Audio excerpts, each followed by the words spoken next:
président du conseil de la MRC de Maria-Chapdelaine du mois de juillet, en vous rappelant qu'au mois d'août, la MRC va faire relâche au niveau de sa séance publique pour reprendre au niveau du 14 septembre. Alors déjà, on sera à la veille de la belle saison hivernale au mois de septembre, en espérant qu'on se revoit tout le monde en santé après cette période estivale. Alors, vous avez reçu au projet d'ordre du jour et les documents pertinents à l'Assemblée. Alors, ça prendrait une proposition de l'ordre du jour, s'il vous plaît. J'en fais la proposition, M. le Préfet. Vous pouvez pas. OK. Pardon? Il y a des additions et des retraits à l'ordre du jour. Le point 5.1 est retiré de l'ordre du jour. Le point 5.9 également. Et le point 5.12 aussi. Et à autre sujet, règlement de développement à Péribonka numéro 16 395, ça va être un avis de motion. Contrat entreprise Rosario Martel pour le pont de la 11e chute. Appui à la MRC Vallée de l'Or pour les Rues du Québec 2019. 6.4 Challenge cycliste, c'est un don. 6.5 recherche en eau et plans et devis pour le projet Péribonka. Et 6.6, le CIUS. Donc, on en fait la proposition, M. le Préfet. Là, vous pouvez en faire la proposition. Merci beaucoup. Alors, adoption de l'ordre du jour, M. Yvan. 3.1, dispense de la lecture des procès-verbaux. Je vais faire la proposition, M. le Préfet. Oui, merci beaucoup, M. Lapointe. 3.2, adoption du procès-verbal de la séance ordinaire du 8 juin. Quelques Oui, je vais faire la proposition, M. le Préfet. Merci, Rodrigue. Compte rendu du comité plénier du 22 juin. C'est proposé, M. le Préfet. Merci, M. Rousseau. Suivi des décisions prises le 8 juin. Alors, à peu près tout ce qui avait été pris là, comme décision a été réalisé. Alors, j'ai vérifié après-midi avec M. Dubé qui est en vacances. Donc, il n'y a pas de problème. Tout a été réalisé quand on avait envoyé des lettres, etc., des règlements. Il y a des choses qui reviennent d'ailleurs ce soir parce qu'ils ont été faits aussi au plénier. Ratification des comptes, M. Rodrigue. Oui. Les comptes ont été vérifiés par M. Biron et moi-même. Nous avons vérifié des comptes pour 516 049. Ces paiements seront assumés par la MRC pour 134 509, la Vélero WE pour 159 284, TPI 99 871, les TNO PRO 30 777 pour un total de 516 049. J'en fais la proposition, M. le Préfet. Merci beaucoup, M. Quentin. Ça va pour tout le monde? Vous l'aviez eu de toute façon. Dépôt du rapport semestriel au 30 juin 2016. Alors, le secrétaire trésorier, ça peut être le secrétaire trésorier? Adjoint, Adjoint au secrétaire trésorier, M. L'adjoint Servant. M. Servant est venu expliquer. Alors, M. Bouchard, les grandes lignes seulement.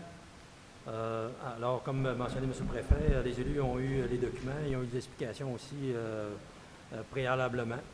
Donc, il y a un budget prévu qui est adopté par les élus en novembre dernier, qui était de 11 960 000. Il y a des projections, parce qu'évidemment, au niveau des dépenses, il y a des surplus de dépenses, mais il y a des revenus qui sont en lien également avec ça. On anticipe une projection de 12 300 000 Au niveau des recettes, toujours un budget équilibré de 11 960 000 et un budget ou une projection au 31 décembre de 12 342 400 Donc, un surplus anticipé de 41 200 au 31 décembre. Alors, ce qui est excellent, 50 de l'année de fait et peut-être avec des revenus supplémentaires qui sont annoncés mais qu'on ne peut pas confirmer malheureusement. Ça va pour tout le monde? Alors, c'est un dépôt. Adoption du règlement 16-393 décrétant des travaux d'entretien de la branche 8 de la rivière Moreau. M. Potvin. Oui, vous savez tous là, que nous sommes responsables de la mise en application là, de la réglementation en regard de l'eau la circulation de l'eau. Nous avons eu une demande dans le secteur de Saint-Augustin afin de réaliser des travaux sur 3 lots, les lots 45, 46, 47, durant 4 et quelques autres là, un peu plus loin. Donc, le règlement prévoit le remboursement des coûts des travaux à même les propriétés. Donc, on vous en fait la recommandation ce soir. C'est beau. Alors, M. Saint-Augustin est d'accord avec ça aussi. Alors, c'est pas une proposition. J'en fais la proposition, Monsieur le Préfet. Merci, M. Biron. Projet de règlement 16-394 pour les modalités de remboursement des dépenses encourues par un membre du Conseil de la MRC. M. Bouchard. En fait, ça faisait quand même quelques années, et puis suite à l'entrée en fonction du nouveau directeur général, il y a eu du nouveau personnel qui était embauché. Donc, il y a eu une revue de l'ensemble des paramètres là, pour les frais, concernant les frais de déplacement, qui est en lien également avec la convention collective de la MRC du personnel. Donc, les grandes lignes au niveau des paramètres, les frais de déplacement pour les véhicules automobiles, il y a un taux de base qui est établi à 30 cents du kilomètre dans le cas d'une utilisation de voiture. Il y a une prime additionnelle de 4 cents dans le cas d'une utilisation d'une camionnette sur un chemin de gravier ou pour des déplacements ponctuels. Puis il y a une nouvelle prime additionnelle de 8 sous dans le cas d'un besoin qui est une camionnette qui est chargée ou qui a besoin de tirer une charge. Évidemment, il y a des frais inhérents à ça. Donc, et en plus, bien, pour les autres ressources, puis c'est en vertu de la convention, il y a un montant de 4,25 $ pour chaque sortie à l'intérieur des limites de la ville de Beaume-Cessny pour une distance inférieure parcourue à 12 km. Donc, c'est un règlement qui est modifié à partir d'un autre règlement. Alors, une proposition. Je vais en faire la proposition, Monsieur le Préfet. M. Tremblay, désignation d'un 3e membre au comité des finances. Alors, ça nous prend 3 membres au comité des finances. Il y a M. Philippe Lapointe qui s'est offert pour joindre M. Biron et M. Quentin. Donc, je prendrai une proposition pour officialiser la nomination de M. Lapointe. Je vais en faire la proposition, M. le Préfet. Merci. M. Goulet, projet d'adopter une politique de rétention, d'attraction et d'établissement durable dans le Haut-du-Lac. M. Bouchard. Bon, les ressources de développement social et économique ont œuvré au cours des dernières semaines afin que, suite aux coupures budgétaires du gouvernement du Québec, la table migrative a cessé ses opérations, avait un léger surplus et suite à ça, il y a eu une discussion pour qu'il y ait une certaine forme de continuité, faire en sorte que les ressources, les jeunes de notre milieu, que ce soit aussi des personnes de d'autres milieux, qu'on fasse en sorte qu'on ait une politique de rétention, d'attraction et un établissement durable dans le haut du lac Saint-Jean. Donc, il y a un surplus qui est requis de la table migrative d'un montant de 10 000 $ afin d'élaborer cette politique-là, puis qu'il y ait une ressource qui accompagne le milieu pour atteindre les objectifs. OK, ça va. C'est juste Je vais en faire la proposition, M. le M. Préfet. Tremblay de Saint-Thomas. Merci. Traversée du lac Saint-Jean-Vélo, conditions nécessaires pour une édition 2017. Alors, naturellement, on parle de la traversée en hiver. Alors, il y a 2 choses dans ça. Il y avait 2 choses, c'est-à-dire, alors, il y a la promotion de l'événement et il y a l'événement. Pour la promotion de l'événement, c'est Destination Lac-Saint-Jean, notre organisme de promotion touristique qui va aider la traversée du lac à vélo, qui est d'ailleurs sous la tutelle un peu de la Véloroute. Et pour réaliser l'événement, ça prenait un montant supplémentaire de 20 000 $ comme l'année passée, qui sera divisé en 3 MRC, Domaine du Roi, Maria et Lac-Saint-Jean. Donc pour nous, c'est 6 666 et 66. Alors, donc, tu vas avoir une proposition parce que tout le monde était d'accord pour qu'on appuie encore une fois cet événement-là qui monte l'envergure du lac Saint-Jean là, dans une toute autre saison. Je vais en faire la proposition, M. le Préfet. Ouais. Cette année, il faut souligner que le départ est de Roberval vers Péribonca. Traversée du lac, remplacement d'un membre au comité des ressources humaines. Donc, c'était M. Mario Fortin qui siégeait. M. Fortin a exprimé le désir de se retirer pour siéger sur d'autres comités. Alors, c'est M. Richard Hébert qui a accepté de remplacer et M. Fortin demeure là en relève si nécessaire. Donc, c'est pas une proposition pour officialiser la nomination de M. Hébert. J'en fais la proposition, Monsieur le Préfet. Merci. Véloroute des Bleuets, éducation du contrat visant la réparation des fissures, Jacques, rapidement. Oui, rapidement, c'est pour nous autoriser à accorder le contrat au plus bas soumissionnaire conforme. Actuellement, nous sommes à compléter l'inventaire. Nous avons une enveloppe de 23 000 qui est disponible. Donc, à la lumière de cet inventaire-là, on va inviter les firmes là, du secteur ou qui sont appelées par le ministère des Transports dans le secteur pour nous faire des propositions. Donc, ça va pour tout le monde. On demande à une firme, des firmes de soumissionner. On a 23 000 pièces de budget. Il faut faire ça cet été, naturellement, le plus tôt possible pour la sécurité de la véloroute. Donc, une proposition. J'en fais la proposition, Monsieur le Préfet. Merci, Mme Francine. Véloroute, signalisation visant une meilleure protection des cyclistes à l'égard des tronçons en piste cyclable. Alors, il y a eu des demandes. Vous avez vu, tout le monde, là, que le gouvernement a changé les règles au niveau de la circulation des cyclistes. On a l'obligation maintenant, là, si possible, de se tasser à 1,5 mètre d'un cycliste en bordure d'une voie publique. Alors, il y a des gens qui voulaient qu'on installe dès maintenant là, de la signalisation. Alors, nous, on pense qu'on a un comité intermunicipal là, de coordination de la véloroute. On a une corporation également. Donc, on va transférer ces demandes-là pour un avis au CIC qui, lui, va correspondre avec la corporation de la véloroute pour voir qu'est-ce qu'il y en est au niveau de la réglementation, parce qu'on ne peut pas installer n'importe quoi sur le bord des routes régionales sans se faire enlever. Alors, on va commencer par ça, puis pour transférer ça au CIC et à la corporation de la véloroute, ça prendra une résolution, s'il vous plaît. Je vous fais la proposition, M. le Préfet. Merci. Dans le même sens, c'est pour demander au ministère des Transports d'intervenir et de mettre la signalisation nécessaire pour aviser les cyclistes et automobilistes qu'il y a des voies partagées. Alors, je pense que c'est leur rôle sur les voies desservies par le MTQ. Par une proposition, s'il vous plaît. J'en fais la proposition, Monsieur le Préfet. Merci, M. Pilote. Toujours dans la véloroute, une servitude à Péribonca, M. Potvin. Oui, il y a quelques années, nous avons fait des travaux d'aménagement dans le secteur Péribonca d'une bande cyclable là, à proximité de la route 169. Nous avons complété, là, c'est-à-dire le notaire a complété les procédures pour l'acquérir les servitudes, finaliser les servitudes. Donc, on demande ce soir une autorisation afin que le préfet, le directeur général, soit en mesure de signer au nom de la MRC ces servitudes-là. Comme proposition. J'en fais la proposition, Monsieur le Préfet. Merci. Réfection du 5.3 du réseau d'eau potable à Sainte-Élisabeth-de-Proux. Alors, on avait déjà donné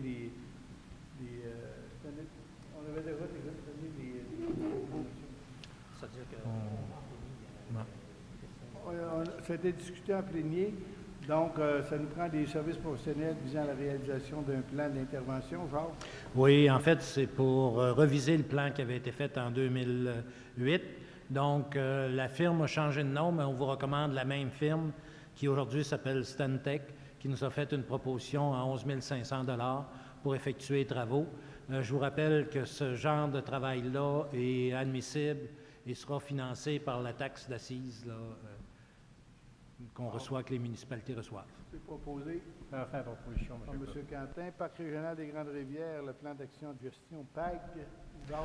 Oui, en fait, là, nous avons, suite à la création du parc, là, revisé le document qu'on appelle le PAG, qui est le plan d'action de gestion du parc régional. Ce document préliminaire-là est prêt à être transmis au ministère des Affaires municipales. Donc, on vous demande une résolution nous autorisant à transmettre le document préliminaire. Et donc, ça va être un pas de plus de fait dans la réalisation de notre magnifique parc régional. J'en fais la proposition, Monsieur. M. Rousseau, merci Mon beaucoup. préfet. Préféré, mon avocat. Entretien des cours d'eau. Entretien des cours d'eau, deux résolutions concernant le ruisseau Père-Chiquette. Alors, l'accompagnement requis par le groupe Conseil agricole, M. Potvin. Oui, en fait, la firme a déposé une proposition pour nous accompagner afin d'obtenir les différentes autorisations des ministères concernés. Donc, on vous recommande d'accorder le montant à la firme Groupe Conseil agricole pour un montant totalisant là, 5 020 $ plus taxes. C'est beau. Alors, groupe Conseil agricole. J'en fais la proposition, M. le Préfet. Merci, M. Biron. 552, la tour Le Père Chiquette, pour une demande d'autorisation de CA pour l'aménagement d'une fosse à sédiments permanente. C'est ça. Nous avions, dans le cadre des travaux préliminaires, une fosse qui nous permettait d'aller vider s'il y avait accumulation de sable. Dans ce cas présent-là, nous en sommes obligés maintenant de demander une autorisation pour vidanger la fosse. Donc, on vous demande l'autorisation pour signer les documents nécessaires afin d'aller vidanger la fosse. C'est beau. Je vais faire la proposition, M. Tremblay. TPI, activité incompatible avec une bonne protection de l'environnement à Pointe-Racine. M. Potvin, pour l'explication. Oui. Depuis quelques années, malheureusement, nous avons une activité qui se passe dans le secteur de Pointe-Racine. Je vous rappelle que le secteur de Pointe-Racine est un territoire qui éventuellement devrait être concédé à la communauté autochtone sous forme d'Inuassi. Ce territoire-là, l'ancienne base Pointe-Racine, recèle d'un certain nombre de milieux humides où les différents véhicules à 4 roues motrices aiment à l'occasion aller se promener. Donc, il y a un festival qui cause différents problèmes, soit des résidents de Sainte-Marguerite-Marie dans la ville de Dolbeau-Mistassini, soit nos locataires de terre publique, et malheureusement, là, viennent détruire les milieux humides dans ce secteur-là. Donc, on vous demande l'autorisation d'y aller auprès des différents ministères concernés afin de demander l'autorisation de réaliser certains types de travaux, pouvant même aller jusqu'à la renonciation, demandant au gouvernement de retirer de notre responsabilité ce territoire-là, qui est très difficile à protéger. Bon, alors, proposition. Je vais faire la proposition, M. Boivin. M. Goulet, dépôt du compte-rendu de la dernière réunion, donc ça a été déposé au comité plénier au niveau du comité multiressources. Il y a des points qui reviennent à l'ordre du jour. Donc, demande pour l'aménagement d'un terrain de camping. Alors, la proposition a été refusée, M. Potvin. Oui, en fait, le comité multiressources vous recommande de retirer ou de refuser cette proposition-là, compte tenu qu'il existe déjà plusieurs terrains de camping dans les limites municipales et on ne voudrait pas rentrer en compétition avec ces espaces-là. Et de plus, du camping isolé se génère parfois là, des problèmes à différents niveaux, dont plan environnemental. Donc, pour cette raison, le comité vous recommande de refuser. La proposition, Monsieur le maire de Saint-Thomas, merci. Demande d'acquisition d'une partie de l'eau par M. Richard Boivin, comme c'est un de mes nombreux frères, et c'était discuté au comité plénier, je dois viser la population, que je me suis retiré de la salle de discussion et je retire de la Alors, très bien. Alors, je vais laisser la parole à M. Potvin. Oui, dans le fond, en 2013, nous avions vendu un emplacement dans le secteur de Péribonka à partir des terres publiques intramunicipales, suivant les procédures en vigueur. Donc, cet emplacement-là a été arpenté et le propriétaire a débuté l'occupation du territoire. Il se passe actuellement une rénovation cadastrale et à la lumière des différentes informations, on a modifié les limites de la propriété, ce qui a pour effet de retirer une partie d'environ un peu moins que 1000 mètres carrés de terrain. M. Boivin, qui a, comme je mentionnais, effectué des travaux, a demandé de pouvoir acquérir cette partie-là de terrain. Le comité multiressources en a fait l'analyse et il vous recommande de procéder à la vente. Lors des discussions, on a dû aussi déposer, à savoir est-ce qu'on vendait au prix de 2013, au prix de 2016. Le Conseil en est venu ce soir à une recommandation de vendre au prix 2016, c'est-à-dire l'équivalent de 9 000 $ l'hectare. Parfait. Une proposition, s'il vous plaît. J'en fais proposition, M. Merci, Maire. merci, M. Villeneuve. Alors, je repasse la parole à notre préféré. Oui. OK, c'est arrivé. TPI, projet du ministère de modifier 2 forêts d'expérimentation, Jean? Oui, dans le secteur de Dolbeau-Mistassini, à proximité du centre de formation professionnelle, le ministère opère 2 vergers à graines. Il propose de modifier ces vergers à graines-là pour des faibles superficies qui vont être ajoutées. On vous en fait la recommandation. Bon, proposition. J'en fais la proposition, M. Boivin. M. Perrault. Le dernier point des TPI, risque inhérent au plan d'eau non exploité. Donc, nous avons reçu la semaine dernière une visite d'une enquêtrice là, de notre police d'assurance. Après vérification de nos différents espaces qu'on a soumis dans notre politique, elle a fait des recommandations, à savoir qu'aux endroits où on invitait les gens à se rendre à proximité des plans d'eau, lorsqu'il n'y a pas de surveillance à plein temps, il faudrait indiquer baignage interdit. Donc, on vous demande l'autorisation de procéder. On a déjà vérifié pour l'obtention de panneaux de signalisation et avec votre autorisation, on devrait débuter là, dans les prochains jours à l'installation de cette identification-là. Je crois que c'est nos techniciens qui vont faire ça. C'est nos personnels de ressources qui vont faire le travail. Ça prendrait une proposition pour éviter d'être dans le trouble J'en fais la proposition, M. Boivin. ou dans les autres. Si vous voulez. Alors, orientation préliminaire de la CPDOQ concernant la demande d'autorisation à l'égard du secteur des eaux vives de Saint-Stanislas. C'est Oui. l'appui à la municipalité, Jacques. Oui, en fait, nous avons reçu un avis préliminaire, comme d'habitude, de la CPTAQ. Et à ce niveau-là, elle demande, avant de se prononcer, final, différents appuis, dont l'appui du monde agricole. Je vous rappelle que c'est un projet à valeur économique dans le secteur, donc le monde agricole a appuyé la demande et nous avions déjà appuyé cette demande-là. Donc, on récidive en vous demandant d'appuyer encore une fois cette demande et d'amener les arguments supplémentaires, là, notamment en regard de l'impact économique pour la municipalité de Saint-Stanislas. Alors, je vous en fais la proposition. Merci, M. Hébert. Requête de dérogation mineure qui a passé également au comité d'outils ressources. Marc Hédé. Oui, merci, Monsieur le Préfet. Il s'agit de deux demandes de dérogation mineure qu'on avait reçues à la MRC et puis qui a été discuté au comité consultatif d'urbanisme. Le premier, il concerne l'implantation d'une remise de 22 par 24. Donc, le CCU est arrivé à la conclusion de ne pas recommander cette demande au Conseil compte tenu il y avait de l'espace sur le terrain. Donc, c'est refusé par le comité consultatif d'urbanisme. La deuxième demande concerne un chalet existant qui est en vente. Puis, le chalet est à 20 mètres. Puis, le comité est arrivé à la conclusion de recommander la dérogation mineure. Donc, c'est un empiètement de 5 mètres sur une bande de 25 mètres. Autrement dit, la bande riveraine va empiéter, reconnaître l'empiètement de 5 mètres. Donc, compte tenu de l'analyse du CCU, donc, il recommande que le Conseil autorise la dérogation mineure.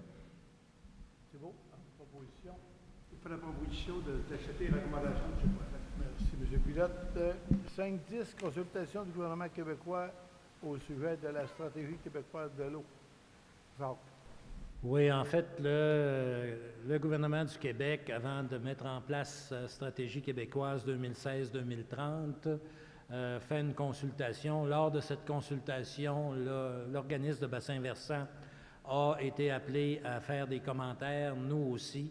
L'organisme recommande là, un certain nombre de choses en regard de la protection de l'eau. Pour la MRC, compte tenu que le schéma d'aménagement est en vigueur et un des objectifs est l'harmonisation entre les activités humaines et la protection de l'eau, on vous recommande de fournir un avis allant dans ce sens-là, faisant prévaloir la priorité du schéma d'aménagement sur n'importe quelle autre planification et sur la nécessité qu'on harmonise l'utilisation de l'eau avec l'occupation humaine. C'est beau. Une proposition, s'il vous plaît. J'en fais la proposition, M. le Préfet. M. Lepointe. Projet de règlement du gouvernement portant sur la tarification reliée à l'exploitation de la faune. Alors, pour dire tout simplement qu'on s'oppose, M. Potvin. Oui, en fait, là, outre les dépenses que nous sommes obligés d'encourir pour assumer les responsabilités que nous a données le gouvernement, notamment à regard de la libre circulation de l'eau, les coûts inhérents aux municipalités qui, malheureusement, pour la présence du castor, doivent intervenir régulièrement. Ce nouveau projet demande une tarification importante. Donc, on vous recommande d'indiquer au gouvernement qu'il est inadmissible qu'une nouvelle tarification vienne s'ajouter aux coûts inhérents à l'application de vos responsabilités. Donc, on vous suggère de modifier ou de demander au gouvernement de modifier ce règlement-là. Oui, puis ça va aussi dans le sens de la FQM qui dit qu'on ne devrait pas accepter cette responsabilité-là de tarifer là, pour éliminer exemple des castors ou autres au prix que les permis vont coûter. Parce que il faut comprendre que si les permis sont trop chers, les gens vont procéder d'une autre manière. J'en fais la proposition, M. le Préfet. Monsieur Campbell. Hein? Ouais, c'est ça. Projet de règlement, bon, portant 5.12 est retiré. 6.1, règlement Péribonca 16.395, c'est un avis de motion. Ça a déjà été un peu discuté, surtout fortement au plénier. La MRC a décidé de faire un genre de projet pilote de développement d'un secteur de CTPI. Alors, juste un petit peu plus loin que le musée Louis-Aymon, il y a des terrains qui sont des TPI qui appartenant ou étant gérés par la MRC. Alors, la MRC, de concert avec la municipalité de Péribonca, au lieu d'offrir ces terrains-là à des promoteurs pour le développement, ont décidé ensemble de les développer. Alors, ce qui va donner un revenu supplémentaire au niveau des TPI lorsque le tout sera vendu, terrain par terrain. Et ce soir, on ferait un avis de motion pour un règlement d'emprunt de 2,5 millions de dollars pour réaliser des travaux principalement de voirie, d'eau égout, d'eau potable et d'égouts collectifs sur ces terrains-là. Et en gros, le règlement va dire que ça va être remboursé. Naturellement, c'est sujet à approbation du ministère. Alors, ça serait remboursé à même la vente de ces terrains-là ou à même le fonds TPI qui va être alimenté par la vente de ces terrains. Donc, dès qu'on va vendre des terrains, l'argent va s'en aller dans le fonds des TPI et ce sont les TPI, le fonds des TPI qui va rembourser le prêt qu'on aura fait à ce moment-là. C'est pour ça que ce soir, l'important, c'est de passer l'avis de motion pour nous permettre de commencer à aller voir s'il y a des gens intéressés par ces terrains en bordure de rivière-là. Après ça, on passera les autres étapes des règlements. Donc, ça prendra une proposition. C'est avec plaisir que je le propose, monsieur. Merci, M. Rousseau. C'est seulement pour M. Rousseau. Alors, autre 6.2, le contrat à l'entreprise Rosario Martel pour effectuer finalement là, notre pont au niveau de la 11e chute, notre pont qui va commencer vraiment là, le lien intégrateur, donc entre le secteur Girardville et le secteur Notre-Dame-de-Lorette. On a déjà procédé dans les chemins là, aux approches des ponts. Ce n'est pas tout à fait terminé, mais M. Martel est prêt à signer son contrat et à débuter les travaux dès que ce sera possible. Alors, ce soir, on accorderait le contrat pour un montant de 727 000 $ à l'entreprise Rosario Martel, moins un montant de 43 000 qui a déjà été attribué, parce que vous savez que pour réaliser de pareils travaux, il faut avoir un certificat d'autorisation de l'environnement. Puis pour avoir ce certificat-là, il faut avoir les plans de ce qu'on va exécuter, voir si on va aller dans l'eau et voir si on va aller mettre des graines dans les yeux des petits poissons. Alors, il faut absolument que tout soit en règle. Donc, je prends une proposition pour accorder le contrat à M. Martel. J'en fais la proposition, M. le Préfet. Merci. Vallée de l'Or, c'est une demande qu'on a eue de la MRC Vallée de l'Or et il se propose d'avoir les Jeux du Québec en 2019 et ils font le tour des MRC pour avoir un appui et après vérification, comme il n'y a pas personne ici, peut-être on s'est informé à la ville de Debeau-Mississini s'il y avait des intentions, donc il n'y a pas d'intention de faire cette demande-là. Donc on appuierait la MRC Vallée de l'Or pour l'obtention des Jeux du Québec. J'en faire la proposition, M. le Préfet. M. Tremblay, merci beaucoup. Challenge cycliste. Alors, c'est la fameuse journée là, où des gens de 65% des gens de l'extérieur, M. Hébert, qui viennent faire le challenge cycliste des Bleuets, qu'on appelle. Cette année, ils vont avoir de la visite, entre autres. Et ils nous ont demandé si on pouvait accorder une petite subvention pour les aider pour cette 3e édition-là. comme on pense que ça a rapport avec la véloroute, ça a passé d'ailleurs à l'émission sur la véloroute avec Yvan Martineau. Alors, M. Morel a expliqué exactement la randonnée. Donc, on serait d'accord pour attribuer un don là, ou une subvention de 1 000 $ à cette organisation-là. Alors, ça prendrait une proposition pour le faire parce que c'est en dehors des achats de billets, etc. J'en fais la proposition, M. Boivin. Merci beaucoup.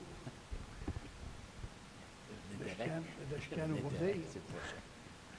6.5, recherche en eau. Donc, c'est suite au règlement à l'avis de motion 6.1 qu'on a donné tantôt. Donc, on va donner permission à M. Potvin d'aller en appel d'offres pour avoir des firmes d'ingénieurs et pour la recherche en eau, faire les plans et devis des réseaux d'eau et d'aqueduc si nécessaire. Donc, ça prendrait une résolution, au moins que Jacques ait un complément. Oui, en complément, c'est que compte tenu des délais, vous m'autorisez avec l'équipe d'aller en appel d'offres et d'accorder le contrat au plus bas soumissionnaire conforme, c'est-à-dire. Alors, ça va? Merci, M. Tremblay. 6.6, 6.5, 6.6, le CIUS. Alors, vous avez vu passer hier, là, dans lundi soir, résolution de la ville de Dolbeau-Mistassini demandant un moratoire et une implication particulière de notre député du comté Roberval et premier ministre, M. Couillard. MRC Domaine du Roi l'ont passé hier soir. Partout au Québec, c'est un phénomène qui touche particulièrement les régions de ce laboratoire à petits soins-là parce que les régions risquent de perdre des services. Ce qui en est exactement, pour nous de la MRC, pour en avoir discuté avec mes collègues tout à l'heure, on a évidemment en amont ou en parallèle à tout ça, à cette réorganisation-là, il y a une perte d'emploi qui fait mal au milieu. Par contre, l'importance, le plus important, c'est que nos régions et nos communautés locales aient des services de proximité et de qualité. Donc, avant la perte d'emploi, il faut mettre au premier rang des services de proximité et de qualité pour nos populations. Et comme présentement, on n'a pas ces assurances-là, c'est pour ça qu'on suit la ville de Dolbeau-Mistassini dans son moratoire, de dire à M. Couillard, il n'y aurait pas moyen de mettre un time-out là-dessus, là, puis dire, regarde, on peut-tu régler tout ce que vous avez commencé dans le réseau de la santé? Il y a des gens encore à Dolbeau-Mistassini qui ne savent pas s'ils vont continuer à voyager, c'est quoi ça va être leur poste, leur diminution de salaire, etc. Donc, on peut-tu mettre au moins des affaires à date avant d'entreprendre un autre gros chantier? Et moi, la recommandation que je fais particulièrement à M. Couillard, c'est d'appliquer la même chose qu'il a dit pour l'Anticosti, à l'effet qu'il a dit les gens d'Anticosti, les communautés autochtones ont raison d'être inquiets parce qu'ils ont manqué d'informations. Alors, nous aussi, on a raison d'être inquiets parce qu'on a manqué d'informations. Et ce qu'on dit à M. Couillard, c'est que ce n'est pas d'exiger un moratoire de 5 ans ou 10 ans. Tout le monde, quand ils vont voir l'explication, vont probablement dire, bon, ça a du bon sens parce qu'on ne peut pas avoir tous les tests pour toutes les maladies graves qu'on sort aujourd'hui à Dolbeau-Mistassini, puis à Roberval, puis à Alma. C'est pas ça qu'on conteste. On conteste la façon de faire, la rapidité de le faire et les impacts que ça a sur nos communautés et sur les emplois dans nos villes et dans nos villages.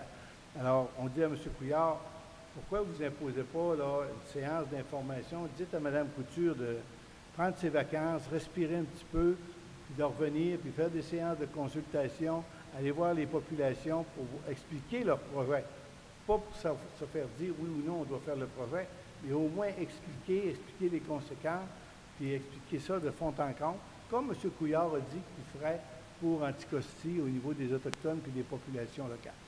M. Hébert, un complément? Oui, vous savez, lors des dernières rencontres qu'on a eues à l'UMQ, on parle de gouvernement de proximité. Les villes sont des gouvernements de proximité. Alors, on veut être informé de ce qui va arriver dans notre milieu. Je pense que c'est tout à fait normal. Aujourd'hui, je recevais une lettre datée du 6 ou du 7 de juillet de mon homologue de Valleyfield, M. Denis Lapointe, qui est sur le même caucus de municipalité là-bas à l'UMQ. Et lui aussi est très inquiet de ce qui se passe. On parle d'une 60aine d'emplois dans son coin. Je parlais avec Daniel Côté de Gaspé qui se craignait aussi pour des emplois et comme le disait M. Boivin, de la qualité des services qui sont rendus dans la population. Alors, je pense que c'est le temps de mettre un pied par terre puis de regarder comme il faut qu'est-ce qui s'en vient. Donc, c'est un peu le but là, de la résolution qui appuie celle de Dolbeau-Mistassini et qui, je vous le rappelle, appuie une dizaine de villes au Québec et 5 ou 6 MRC. Donc, le mouvement prend de l'ampleur et on est sérieux et on est aussi on est inquiet, évidemment, mais on veut être informé. Je pense que c'est ça qui est le plus important. Oh, d'autres commentaires? Alors, ça épuise l'ordre du jour. Oui, ça prend une proposition. Puis, moi, puis monsieur... Unanimement. Oui, absolument. J'ai deux petites informations. Évidemment, ceux qui cherchaient les consuls, là, qui sont disparus en réparation présentement. Alors, de mon DG, j'ai su tout à l'heure qu'ils étaient installés pas tard dans les prochains jours, ou au plus tard au début de la semaine, monsieur le préfet. Les consuls sont de retour. Et une personnalité au travers de nous qui est une personne discrète, mais une force de la nature qu'on connaisse tous, monsieur Ghislain Goulet, qui fête son 25e anniversaire de mariage. Alors, je salue Ghislain, ainsi que sa conjointe, Mme Simard de Langue Durée. Vive Facebook! Et je pense que suite à la résolution pour le CIUS, ce serait bon, en tout cas, à tout le moins lors de vos prochains conseils, là, que les autres municipalités de la MRC emboîtent le pas. Et avant de vous souhaiter une bonne vacances comme il se doit, juste pour vous rappeler que le Festival de la Gourgane à Albanel s'en vient, Mme Chesson. Tout à fait, du 28 au 31 juillet. Puis il va y avoir des montgolfières, une nouveauté cette année. Oui. Après ça, il y a Péribonca qui va être dans l'eau. En même temps que la Gourgane, du 28 au 31 juillet, à Péribonca pour le 15e anniversaire. Pour faire de la soupe Gourgane, il faut prendre l'eau.